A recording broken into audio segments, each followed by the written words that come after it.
దరిద్రుడా, ఇంత బరువైందా నువ్వు ఒక్కడే మోసగలవరా? ఏంటనుకున్నారు అది? దీంట్లో ఏం పంపించారేమో. ఈ బొందేం కాదు. ఏంటి ఫస్ట్ దీన్ని గుడ్డు కట్టారు? అది జ్వరం నాయన. టాబ్లెట్ కదా పాపం. బాస్ గడియారం బాస్. అది గడియారం ఉన్న సంగతి నాకు తెలుసురా. ఇలా రండిరా. ఏంటి బాబాయ్? ఈ గడియారాన్ని వీడి బారి నుంచి కాపాడండి రా బాబోయ్. మీకు దండం పెడతాను, మీ పుణ్యం ఉంటుందిరా బాబోయ్. పట్రాంతం. అలాగే రారా చంద్రు. రే ఎక్కడికి వెళ్ళాడు ఈ ఆమ్దం గాడు? మెంటల్ 4 అడుగులు కూడా వేయలేదు, అప్పుడే చెయ్యేంటి? చేతులు ఏంటిది? అవును అవుదమ్మా, ఎందుకు ఇడిగా పట్టమని? అవును వాడు అపాయింట్ గా ఎందుకురా పడేసావు? నువ్వే కదా పడేమన్నా, అందుకే పడేశాను. అందుకని దారిలో పడేసేది ఎవరైనా జారి పడితే పుత్తూరు బస్ ఎక్కించాలి. వదలరా. రండిరా పట్టండిరా. పట్టు రావండి, ఎత్తండి.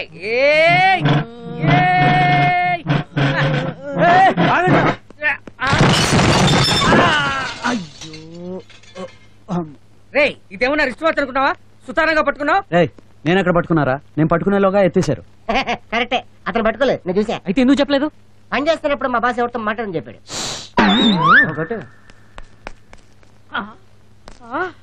అయ్యో, బంగారం లాంటి గడియారం నాశనం చేశారు కదరా ఎదవల్లారా. మీరు పని చేయడానికి వచ్చారా, నన్ను తగలబెట్టడానికి వచ్చారా? అసలు ఎవర్రా పగలగొట్టింది? అది అది ఈడేనా? ఈడేనా?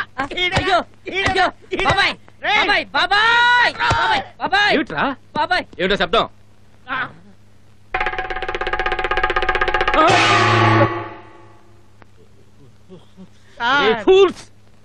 200 సంవత్సరాల నుంచి పనిచేస్తున్న గడియారాన్ని అన్యాయంగా పగలగొట్టారు కదరా. అమ్మయ్యా, అది పాతదా సార్? ఇంకా నేను కొత్త దొరికి భయపడి చచ్చాను. నోరు ముయ్యరా గాడిద. దీని విలువ నీకేం తెలుసురా? మా తాతల కాలం నుంచి కాపాడుకొస్తున్న దాన్ని నాశనం చేశారు కదరా.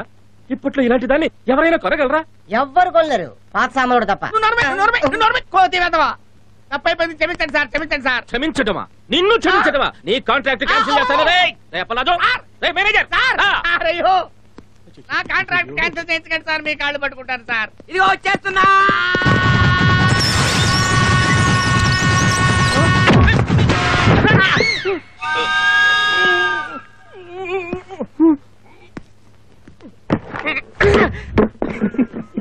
అవ్వకండ్రా నాయన.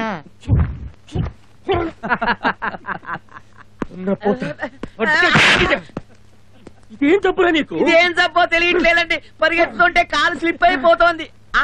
ఈ గడియారం ఎవరు పగలగొట్టారు సార్? మరి చిన్నపిల్లలు జాగ్రత్తగానే తీసుకెళ్తున్నారు సార్. మీ కాలు స్లిప్ అయినట్టే వాళ్ళకి చేతులు స్లిప్ అయి పడి పగిలిపోయింది సార్. వీళ్ళు ఒక్క క్షణం కూడా ఇక్కడ ఉండడానికి వీలేదు. వెంటనే కాంట్రాక్ట్ క్యాన్సిల్ చేసి పంపించేస్తాను. ఎలా పంపిస్తావురా?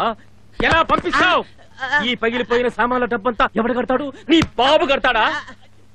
ఈ డబ్బంతా నాకు వసూలయ్యేంత వరకు ఈ గ్యాంగ్ లో ఒక్కడు కూడా ఈ ఇల్లు వదిలి వెళ్ళడానికి వీల్లేదు.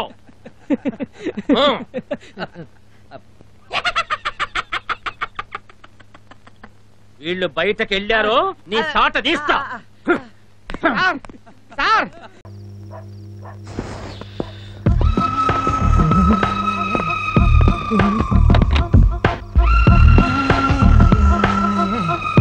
ఎక్కడున్నారు?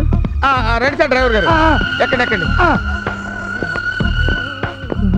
నా సర్వీస్ లో ఇలాంటి సేవలు డ్రైవర్ గారు.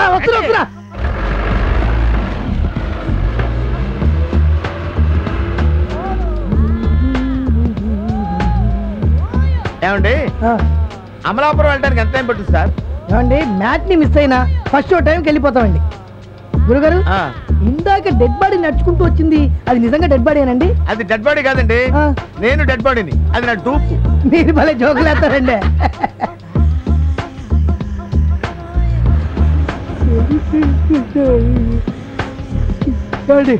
నిద్ర వస్తుంది, ఆగి టీ తాగుదామా? ఓకే, తాగుదాం.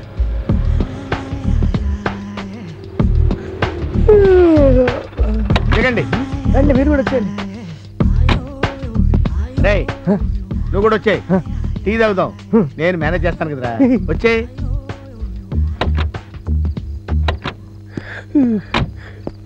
టీ అదుకో, టీ అదుకోవా.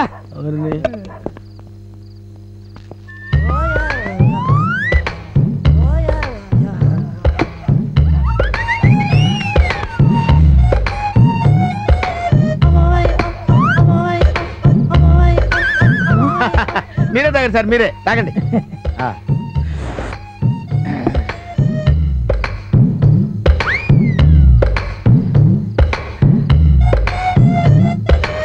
ఏమి నిద్ర వచ్చేస్తుందండి. అవునండి.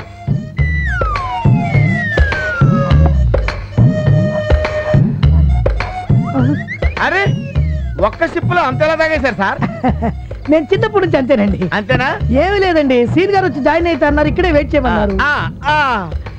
సీను గారు వస్తానన్నారా? చెప్పిన పని ఏది చేయరా మీరు? వీటిలో ఆ శవాన్ని నైస్లో పెట్టమన్నారా? సరే అమలాపురం వెళ్ళకనే పెట్టండి. అలాగే. అదిగో సీన్ గారు వచ్చారు. ఏమండి అలా పరిగెత్తారంటండి? ఏమండి హలో హలో. ఆ, అంతా ఓకేనా? డబ్బులు ఓకే సార్. అదేంటి మీరందరూ మూతి గుడ్డలు కట్టుకున్నారు? అసలు సంగతి తెలిస్తే బాడీని తీసుకెళ్ళని అంటాడు. ఏం లేదయ్యా, పొల్యూషన్ కదా. ఇందాక శవం నడిచింది, సూపరు. అది అసలు శవం అంటే నమ్మలేకపోయాను తెలుసా. వ్యాధి ఈడికి సోకిందన్నమాట. అవునన్నా. ఇది మూతికి కొట్టుకో. ఎందుకు? ఫార్సు. ఫోర్సులు మనకేం పనిచేయవు. రండి శవాన్ని చూద్దరు కానీ రండి. పదా. రండి శ్రీని గారు రండి, చూడండి. ఇదిగో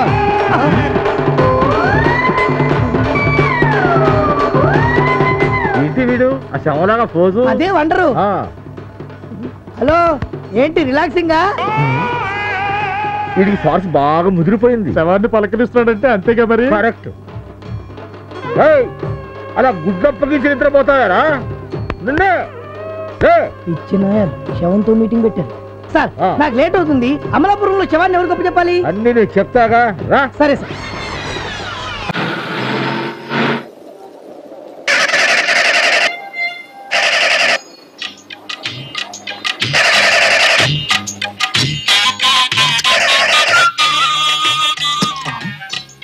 చూడమ్మా, నీకు లిఫ్ట్ ఇవ్వడానికి నేను కారు ఆపలేదు.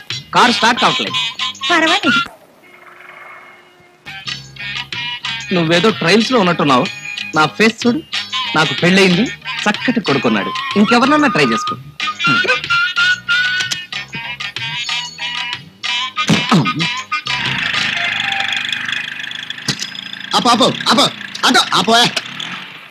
Hello Varun, how are you? ఎరా గోకుల్, నువ్వా? ఏంటి ఇక్కడ పెట్టేశావు? బీటా నా బొంద. కారు చిన్న రిపేర్ వస్తేను. అవును గురు, ఉదయం నుంచి 4 సార్లు 4 రకాలుగా గొంతు మార్చి ఫోన్ చేసినా మీ ఆవిడ రాంగ్ నెంబర్ అని పెట్టేసింది. అయితే అపర్ణకి నీ మీద మంచి అభిప్రాయం లేదనమాట. ఇంతకు ఎందుకు ఫోన్ చేసావు? ఏం లేదు గురు, అర్జెంట్ గా 2000 కావాల్సి వచ్చింది. నీకోసం ఆఫీస్కి బయలుదేరాను. నువ్వు లక్కీకి ఎక్కడ దొరికావు? పరగడుపునే 2000తో ఏం పని? ఏం లేదు, ఒక అమెరికన్ టూరిస్ట్ తో పరిచయం అయింది. ఏజ్ 24. థ్రిల్స్ అడ్వెంచర్స్ కోసం ఇండియాకి ఒంటరిగా వచ్చింది. నా వంతు థ్రిల్ నేను ఇద్దామని. అయితే నా దగ్గర డబ్బులు.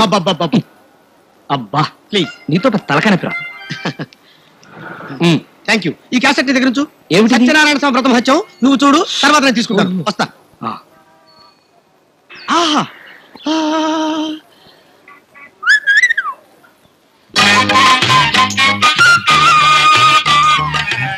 బాసు వస్తా. వద్దు బాబోయ్, నాకు పెళ్ళదు. తాతోయ్ కబడు, నాన్నోయ్ కబడు. అబ్బా ఇది అన్యాయం. నాకు పెళ్ళదు. ప్లీజ్ వదలండి. దాంట్లో అబ్బా. ఇక్కడెక్కడో రవ్వల నెక్లెస్ ఉండాలి. ఇదిగో మంగళ, ఇది నీకు బాగుంటుంది, కానీ నీకంటే నాకే బాగుంటుంది. అందుకనే. అబ్బో ఇది ఎంత బాగుందో. ఇదిగో ఆడంగులు, ఏం చేస్తున్నారు? రెడీ అవుతున్నాం. రెడీ అవ్వాల్సింది మీరు కాదు, రెడీ చేయాల్సింది ఆ పిల్లని. దాన్నట్టు ఎవరో ఒకరు రెడీ చేయండి. పొట్టాలబ్బాయి ఆగలగా పెళ్లి కూతురు ఎక్కడ? ఇడికి ఏది అక్కడేటాలో ఇంకా తెలియనట్టుంది. నువ్వేనట్టు పెళ్లి కూతురువే? ఇటు గౌడు గదిలాగా నీకెందుకు పెళ్లి? చిచి నేను కాదు, లోపలింది. వెళ్ళైతే మరి నువ్వెందుకు అడ్డంగానే? ఏమైనా నువ్వు గ్రేటే, ప్రేమించడాన్ని చేసుకోగలుగుతున్నావు. పెళ్లి కూతురు ఎవరమ్మా? నేనే. పేరేట? సులోచన. అదేటమ్మా బొత్తుగా ఆలోచన లేని పని చేస్తున్నావు. వాడే ఎవరు నువ్వు? ఇంటి ఓనర్ ని. మరి కాలు ఎందుకు పట్టుకున్నావు? అమ్మా కొండబాబు వస్తున్నా. మధ్యలో ఏడేవిడే చెప్తాడు. వెళ్ళి బయట పారే.